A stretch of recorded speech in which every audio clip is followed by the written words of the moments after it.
ಎಲ್ಲರಿಗೂ ನಮಸ್ಕಾರ. ಮಂಗಳೂರು ವಿಶ್ವವಿದ್ಯಾನಿಲಯದಲ್ಲಿ BA ಪದವಿಯನ್ನು ಓದ್ತಾ ಇರುವಂಥ ರಾಜಕೀಯ ಶಾಸ್ತ್ರ ವಿದ್ಯಾರ್ಥಿಗಳ 4ನೇ ಸೆಮಿಸ್ಟರ್ನಲ್ಲಿ ಓದಲಿಕ್ಕಿರುವಂಥ ಒಂದು ಪತ್ರಿಕೆ ಇಂಡಿಯನ್ ಪೊಲಿಟಿಕಲ್ ಥಿಂಕರ್ಸ್. ಈ ಪತ್ರಿಕೆಯ ಮೊದಲ ಬ್ಲಾಕ್ನಲ್ಲಿ ಈಗಾಗಲೇ ನಾವು ವಾಲ್ಮೀಕಿ ಮತ್ತು ವ್ಯಾಸ ಕುರಿತಾದ ಅವರ ರಾಜಕೀಯ ಚಿಂತನೆಗಳ ಸೆಷನ್ಗಳಲ್ಲಿ ಬಹಳ ವಿವರವಾಗಿ ಚರ್ಚಿಸಿದ್ದೇವೆ. 11ನೇ ಸೆಷನ್ನಲ್ಲಿ ಕೌಟಿಲ್ಯನ ಅರ್ಥಶಾಸ್ತ್ರದ ಕುರಿತಾಗಿ ಕೂಡ ಒಂದು ಇಂಟ್ರೊಡಕ್ಷನ್ ನೀಡಿದ್ದೇನೆ.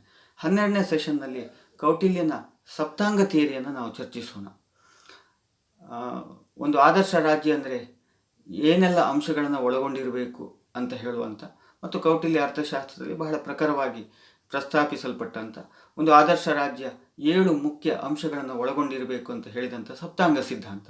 ಈ ಸಪ್ತಾಂಗ ಥಿಯರಿಯನ್ನು 2 ಸೆಷನ್ನಲ್ಲಿ ನಾವು ಚರ್ಚಿಸಲಿಕ್ಕಿದ್ದೇವೆ. ಅದರ ಮೊದಲ ಭಾಗದಲ್ಲಿ ಅಂದರೆ ಈ 12ನೇ ಸೆಷನ್ನಲ್ಲಿ ಕೌಟಿಲ್ಯನ ಸಪ್ತಾಂಗ ಥಿಯರಿಯ ರಾಜ ಸ್ವಾಮಿನ್, ರಾಜ್ಯ ಅಂದ್ರೇನು, ರಾಜ್ಯದ ಉಗಮ ಹೇಗಾಯಿತು, ರಾಜನ ಜವಾಬ್ದಾರಿಗಳೇನು, ರಾಜ ಹೊಂದಿರಬೇಕಾದ ಒಳ್ಳೆಯ ಗುಣಲಕ್ಷಣಗಳು ಯಾವುದು, ರಾಜನ ಮುಖ್ಯ ಉದ್ದೇಶ ಗುರಿ ಏನು ಅನ್ನೋದರ ಕುರಿತಾಗಿ ಕೌಟಿಲ್ಯ ಬಹಳ ಆಕರ್ಷಕವಾದಂಥ ವಿಚಾರಗಳನ್ನು ಮತ್ತು ಅದು ಸಾರ್ವಕಾಲಿಕವಾದ ವಿಚಾರಗಳು ಅಂತ ಕೂಡ ನಾವು ಅರ್ಥ ಮಾಡ್ಕೊಳ್ಬೇಕು.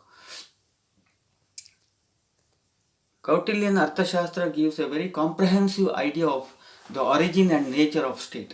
ರಾಜ್ಯದ ಉಗಮ ಹೇಗಾಯಿತು ಕೌಟಿಲ್ಯ ಅರ್ಥಶಾಸ್ತ್ರದಲ್ಲಿ ಬಹಳ ಚೆನ್ನಾಗಿ ವಿವರಿಸಿದ್ದಾನೆ. ಸೊ ರಾಜ್ಯ ಪೂರ್ವ ಸ್ಥಿತಿ, ರಾಜ ಪ್ರಭುತ್ವ ಆರಂಭಕ್ಕೆ ಪೂರ್ವದಲ್ಲಿ ಒಂದು ಅರಾಜಕತೆ ಇತ್ತು. there was total anarchy and the society was completely based on the principles of survival of the fittest and might was right. ಶಕ್ತಿಯ ಮೇಲೂ ಬಲಶಾಲಿಯೇ ಬದುಕುವಂಥ ಒಂದು ವ್ಯವಸ್ಥೆ, ಅರಾಜಕತೆ ಇತ್ತು. ಮತ್ಸ್ಯನ್ಯಾಯ ಆಧಾರಿತವಾದಂಥ ವ್ಯವಸ್ಥೆ ಇತ್ತು. People Fed up with this system. ಒಬ್ಬ ವ್ಯಕ್ತಿಯನ್ನು ಗುರುತಿಸಿ ಅದನ್ನೇ ಕೌಟಿಲ್ಯ ಮನು ಅಂತ ಕರೀತಾನೆ. ಮನು ಹತ್ರ ಹೋಗಿ ತಮ್ಮೆಲ್ಲ ಹಕ್ಕುಗಳನ್ನು ಮತ್ತು ತಮ್ಮ ಆದಾಯದ ಒಂದು ಭಾಗವನ್ನು ಆತನಿಗೆ ನೀಡಿ ಈ ಸಮಾಜದಲ್ಲಿ ವ್ಯವಸ್ಥೆಯನ್ನು ಸ್ಥಾಪನೆ ಮಾಡಬೇಕು ಮತ್ತು ನಮ್ಮನ್ನೆಲ್ಲ ರಕ್ಷಿಸಬೇಕು ಅಂತ ಕೋರ್ಕೊಳ್ತಾನೆ. ಹೀಗೆ ರಾಜಪ್ರಭುತ್ವ ಆರಂಭ ಆಯಿತು ಅನ್ನುವಂಥ ಒಂದು ಉಲ್ಲೇಖ. ಇನ್ನೊಂದು, ಕೌಟಿಲ್ಯನ್ ಅರ್ಥಶಾಸ್ತ್ರ gives A definition of state. ಮೊದಲ ಬಾರಿಗೆ ಒಂದು ರಾಜ್ಯವನ್ನು ಹೀಗೆ ರಾಜ್ಯ ಅಂದರೆ ಏನು ಅಂತ ವ್ಯಾಖ್ಯಾನಿಸುವಂಥ ಕೆಲಸ ಅರ್ಥಶಾಸ್ತ್ರದಲ್ಲಿ ಮಾಡಲಾಗಿದೆ. So no territory deserves the name of a kingdom unless it is full of people controlled by an authority over that particular territory. ಒಂದು ನಿರ್ದಿಷ್ಟ ಭೂಪ್ರದೇಶ ಇರಬೇಕು, ಅದರಲ್ಲಿ ಜನ ವಾಸ್ತವ್ಯ ಹೂಡಿರಬೇಕು ಮತ್ತು ಅವರನ್ನು ನಿಯಂತ್ರಿಸುವಂಥ ಒಂದು ಅಧಿಕಾರಯುತವಾದಂಥ ಶಕ್ತಿ ಇರಬೇಕು, ರಾಜನಿರಬೇಕು ಅನ್ನುವಂಥ ಒಂದು ವ್ಯಾಖ್ಯಾನ ನೀಡಲಾಗಿದೆ. ಮುಂದೆ ಹೋಗಿ ಕೌಟಿಲ್ಯ ಹೇಳ್ತಾನೆ, ಒಂದು ಆದರ್ಶ ರಾಜ್ಯ ಅಂದರೆ ಏನು, ಒಂದು ಐಡಿಯಲ್ ಸ್ಟೇಟ್ ಏನೆಲ್ಲ ಎಲಿಮೆಂಟ್ಸ್ಗಳನ್ನು ಹೊಂದಿರಬೇಕಂತ ಹೇಳುವಾಗ ಸಪ್ತಾಂಗ ಸಿದ್ಧಾಂತವನ್ನು ಪ್ರತಿಪಾದಿಸ್ತಾನೆ. ರಾಜ, ಅಮಾತ್ಯ, ಮಂತ್ರಿ, ಜನಪದ, territory inhabited by people, fortified capital ದುರ್ಗ, ಟ್ರೆಷರಿ ಖಜಾನೆ, ಆರ್ಮಿ ಬಲ ಅಥವಾ ದಂಡ ನೀತಿ, ಆಮೇಲೆ ಕೊನೆಗೆ ಫ್ರೆಂಡ್ ಆ್ಯಂಡ್ ಎಲೈ ಅವ್ರ ಮಿತ್ರ ಅನ್ನುವಂಥ 7 ಪ್ರಮುಖ ಅಂಶಗಳನ್ನು ಹೊಂದಿರಬೇಕು. ಮೊದಲ 6 ಅಂಶಗಳು ಕಿಂಗ್, ಅಮಾತ್ಯ, ಜನಪದ, ಟ್ರೆಷರಿ, ಬಲ, ಮಿಲಿಟ್ರಿ ಅನ್ನುವಂಥದ್ದು, ದುರ್ಗ, ಫೋರ್ಟ್, ಈ 6 ಅಂಶಗಳು ಆಂತರಿಕ ಅಂಶಗಳು ಅಂತ ಪರಿಗಣಿಸಲ್ಪಟ್ಟರೆ 7ನೇದು ಮಿತ್ರ ಅನ್ನುವಂಥದ್ದು external element dealing with external relations. So ವಿದೇಶಿ ವ್ಯವಹಾರಗಳ ಕುರಿತಾದ ಒಂದು ಮೂಲಾಂಶವಾಗಿದೆ ಅಂತ. King, Raja, king is the pivot of the entire state. ಇಡೀ ರಾಜ್ಯದ ಕೇಂದ್ರ ಬಿಂದುವಾಗಿ ರಾಜ ಇರ್ತಾನೆ. So Kautilya assumes monarchy to be the normal form of government. ನಾನು ಈಗಾಗಲೇ ಹೇಳಿದ್ದಾನೆ ಹೇಗೆ ಒಂದು ರಾಜ್ಯದ ಉಗಮ ಆಯಿತು, ರಾಜಪ್ರಭುತ್ವದ ಆರಂಭ ಆಯಿತು ಅನ್ನೋದನ್ನು ಕೌಟಿಲ್ಯ ವಿವರಿಸ್ತಾನೆ. ಇದರ ಜೊತೆಗೆ king has a great responsibility of promoting people's welfare. King's responsibility is not just giving security. So ಆದ್ದರಿಂದ ರಾಜನಾದವನು ಆದರ್ಶಪ್ರಾಯನಾಗಿರಬೇಕು. ಅದಕ್ಕೆ ಕೌಟಿಲ್ಯ ಹೇಳ್ತಾ ಹೋಗ್ತಾನೆ, what are the qualities that king should possess. Only a noble king, a king with, you know, embodiment of all noble qualities can command respect of the people. ಜನರ ವಿಶ್ವಾಸ, ಜನರ ಗೌರವ, ಜನರ ಪ್ರೀತಿಯನ್ನು ಒಳ್ಳೆಯ ರಾಜನಾದವನು ಮಾತ್ರ ಗಳಿಸ್ಲಿಕ್ಕೆ ಸಾಧ್ಯ.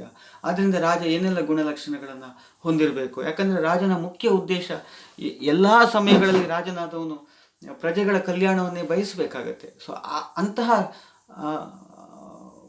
ರಾಜ ಏನೆಲ್ಲ ಒಳ್ಳೆಯ ಅಂಶಗಳನ್ನು ಹೊಂದಿರಬೇಕು ಅನ್ನೋದನ್ನು ಹೇಳ್ತಾನೆ. King should have 3 types of qualities.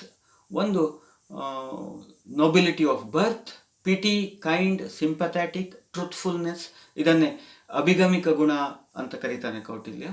ಜೊತೆಗೆ ಇಂಟೆಲಿಜೆನ್ಸ್, ಫಾರ್ ಸೈಟೆಡ್ನೆಸ್, ಬಹಳ ಚತುರನಾಗಿರಬೇಕು, ಬುದ್ಧಿವಂತನಾಗಿರಬೇಕು, ರಾಜ್ಯದ ರಕ್ಷಣೆ ಮಾಡುವ ವಿಚಾರದಲ್ಲಿ ಒಂದು ಸುಭೀಕ್ಷವಾದಂಥ ಆಡಳಿತ ಕೊಡುವಂಥ ದೃಷ್ಟಿಯಲ್ಲಿ, ರಾಜತಾಂತ್ರಿಕ ಸಂಬಂಧಗಳ ಬೆಳೆಸುವ ಸಂದರ್ಭದಲ್ಲಿ ರಾಜನ ಚತುರತೆಯನ್ನು ಮೆರಿಬೇಕಾಗತ್ತೆ. ಫಾರ್ ಸೈಟೆಡ್ನೆಸ್, ಆತನಲ್ಲಿ ದೂರದರ್ಶತ್ವ ಇರಬೇಕು, ಒಂದು ಉತ್ತಮ ಪ್ರಶಾಸನ, ಒಂದು ಆದರ್ಶ ರಾಜ್ಯದ ಕಟ್ಟುವಂಥ ಒಂದು ಫಾರ್ ಸೈಟೆಡ್ನೆಸ್ ಇರಬೇಕು. ಇದನ್ನೇ ಪ್ರಜ್ಞಾಗುಣಗಳು ಅಂತೇಳಿ ಕರೀತಾನೆ. ಜೊತೆಗೆ bravery, virtues, decision making abilities, ಇದನ್ನೆಲ್ಲ ಉತ್ಸಾಹ ಗುಣಗಳು ಅಂತ ಕರೀತಾನೆ. ಸೊ ಈ ಗುಣಗಳ ಲಕ್ಷಣಗಳನ್ನು ಕೌಟಿಲ್ಯ ಒಟ್ಟಾಗಿ ಹೇಳ್ತಾನೆ. These are the qualities collectively called ಸ್ವಾಮಿ ಸಂಪದ್, wealth and property of the ruler. ಯಾವಾಗ ರಾಜನಾದವನು ಈ ನಾನು ಹೇಳಿದಂಥ ಈ ಒಳ್ಳೆಯ ಗುಣಲಕ್ಷಣಗಳನ್ನು ಹೊಂದಿರ್ತಾನೆ, ಸದ್ಗುಣ ಸಂಪನ್ನನಾಗಿರ್ತಾನೆ, ಅದೇ ರಾಜನ ಸಂಪತ್ತು, ಸ್ವಾಮಿ ಸಂಪದ್ ಅಂತ ಬಹಳ ಚೆನ್ನಾಗಿ ಹೇಳ್ತಾನೆ. King must be educated in Vedas and science of governance. ಆಡಳಿತ ನಡೆಸುವಲ್ಲಿ ಅದರಲ್ಲಿ ಅನ್ವೀಕ್ಷಿಕಿ, ಫಿಲಾಸಫಿಯಲ್ಲಿ ಜ್ಞಾನ ಹೊಂದಿರಬೇಕು. ವರ್ತ, ಅರ್ಥವ್ಯವಸ್ಥೆ ಕುರಿತಾದ ಸರಿಯಾದ ಜ್ಞಾನವನ್ನು ಆತ ಹೊಂದಿರಬೇಕು. ದಂಡನೀತಿ, ಜಸ್ಟಿಸ್ ಆ್ಯಂಡ್ ಪಾಲಿಟಿ, ಆಡಳಿತ, ರಾಜಕೀಯ, ನ್ಯಾಯಸ್ಥಾಪನೆ ಕುರಿತಾಗಿ ಆತನಲ್ಲಿ ಅಗತ್ಯ ಜ್ಞಾನ ಇರಬೇಕು. ಇಂತಹ ಗುಣಲಕ್ಷಣಗಳನ್ನು ಹೊಂದಿರಬೇಕು.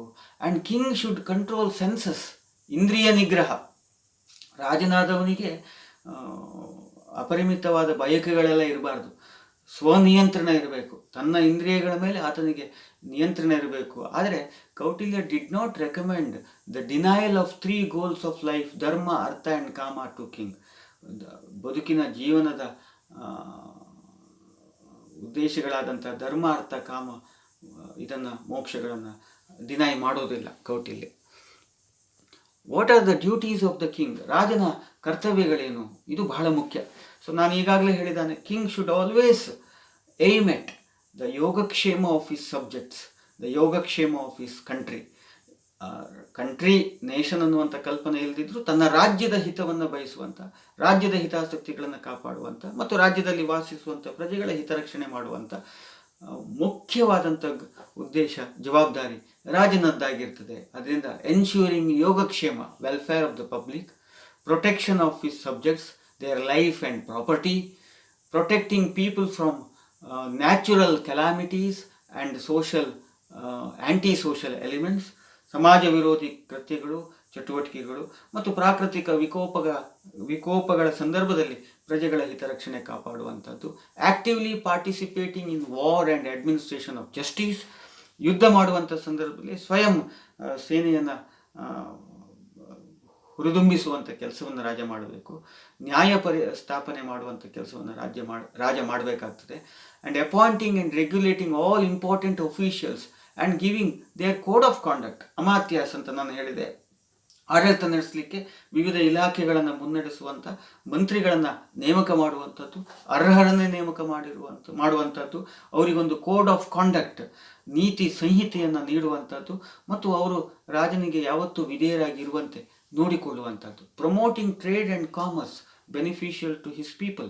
ಸೊ ಆರ್ಥಿಕ ಪ್ರಗತಿಗಾಗಿ ಅಗತ್ಯವಾಗಿರುವಂಥ ಅರ್ಥವ್ಯವಸ್ಥೆಯನ್ನು ಬಲಪಡಿಸುವಂಥದ್ದು, ಅಭಿವೃದ್ಧಿಯನ್ನು ಸಾಧಿಸುವಂಥದ್ದು, ಆರ್ಥಿಕ ವ್ಯವಸ್ಥೆಯನ್ನು ಬಲಪಡಿಸಲಿಕ್ಕೆ ಬೇಕಾದಂಥ ಎಲ್ಲ ಚಟುವಟಿಕೆಗಳನ್ನು ಪ್ರೋತ್ಸಾಹಿಸುವಂಥದ್ದು. Taking care of minors, aged and weak. ದುರ್ಬಲರಿಗೆ ರಾಜನಾದವನು ಯಾವತ್ತೂ ಆಶ್ರಯ ನೀಡಬೇಕು. ಮೈನರ್ಸ್ ಅಂತ ಯಾರಿರ್ತಾರೆ, ಹಿರಿಯರು ಅಂತ ಯಾರಿರ್ತಾರೆ, ಅವರನ್ನೆಲ್ಲ ರಕ್ಷಣೆ ಮಾಡುವಂಥದ್ದು. And protection of social order based on varnashrama. ವರ್ಣಾಶ್ರಮ ಆಧಾರಿತ ಸಾಮಾಜಿಕ ವ್ಯವಸ್ಥೆಯನ್ನು ಕಾಪಾಡುವುದು ಕೂಡ ರಾಜನ ಮುಖ್ಯ ಕರ್ತವ್ಯ ಆಗಿರ್ತದೆ. ಸೊ ಕೊನೆಯಲ್ಲಿ ನಾವು ಈಗಾಗಲೇ ನೋಡಿದ್ದೇವೆ, ಇಲ್ಲಿ ಈ ಸೆಷನ್ನಲ್ಲಿ ಕೌಟಿಲ್ಯನ ಅರ್ಥಶಾಸ್ತ್ರದಲ್ಲಿ ಉಲ್ಲೇಖವಾಗಿರುವಂಥ ಸಪ್ತಾಂಗ ಸಿದ್ಧಾಂತ, ರಾಜ್ಯದ ಉಗಮ ಹೇಗಾಯಿತು, ರಾಜ್ಯ ಅಂದರೆ ಏನು, ರಾಜ್ಯದ ಉಗಮ ಹೇಗಾಯಿತು, ಮತ್ತು ರಾಜ್ಯವನ್ನು ಮುನ್ನಡೆಸಬೇಕಾದ ರಾಜನ ಕರ್ತವ್ಯಗಳೇನು, ರಾಜನ ಗುಣಲಕ್ಷಣಗಳೇನು ಅನ್ನೋದು ಬಹಳ ನಾವು ವಿವರವಾಗಿ ಇಲ್ಲಿ ಚರ್ಚಿಸಿದ್ದೇವೆ. So Kautilya has created a model ruler who is ever active in promoting the welfare of his people and endears himself by enriching the state. So ರಾಜ್ಯದ ಸುಭೀಕ್ಷೆಯನ್ನು, ಕಲ್ಯಾಣವನ್ನು ಸಾಧಿಸುವುದರ ಮೂಲಕ ಜನರ ಪ್ರೀತಿ ವಿಶ್ವಾಸ ಗಳಿಸುವಂಥ ಮತ್ತು ದೂರದರ್ಶತ್ವ ಹೊಂದಿದ ಸದ್ಗುಣ ಸಂಪನ್ನನಾದ ರಾಜನ ಕುರಿತಾಗಿ ಬಹಳ ವಿವರವಾದ ಮಾಹಿತಿಯನ್ನು ಕೌಟಿಲ್ಯ ತನ್ನ ಅರ್ಥಶಾಸ್ತ್ರದಲ್ಲಿ ನೀಡ್ತಾನೆ. ಅದೇ ಸಪ್ತಾಂಗ ಸಿದ್ಧಾಂತದ ಮೊದಲ ಅಂಶವಾಗಿರ್ತದೆ. ಸೊ ಈ ಸೆಷನ್ನಲ್ಲಿ ಸಪ್ತಾಂಗ ಅಂದ್ರೇನು, ರಾಜ್ಯದ ಉಗಮ ಹೇಗಾಯಿತು, ರಾಜನ ಗುಣಲಕ್ಷಣಗಳೇನು, ರಾಜನ ಜವಾಬ್ದಾರಿಗಳೇನು ಅನ್ನೋದನ್ನು ಚರ್ಚಿಸಿದ್ದೇವೆ. And I stop here, continue in the next session. ಸಪ್ತಾಂಗ ಸಿದ್ಧಾಂತದ ಮುಂದುವರೆದ ಭಾಗವನ್ನು 13ನೇ ಸೆಷನ್ನಲ್ಲಿ ನಾನು ಚರ್ಚೆ ಮಾಡಲಿಕ್ಕಿದ್ದೇನೆ. Thank you.